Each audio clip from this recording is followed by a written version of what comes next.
Good morning guys, ngayon ay nandito tayo sa may Batangas Port. So nakasakyan tayo ng barko papuntang Calapan. Alas 3 yung barko na alis guys.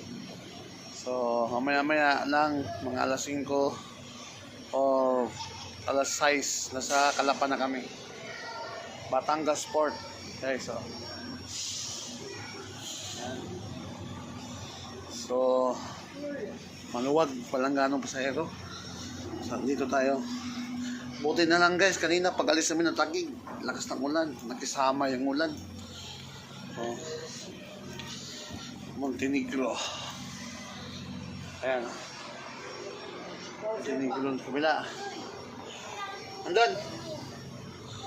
Diba? So, dito yung mga pogi na kasama natin nasa Mindanao. Hey guys! Ayo! Shout out dyan!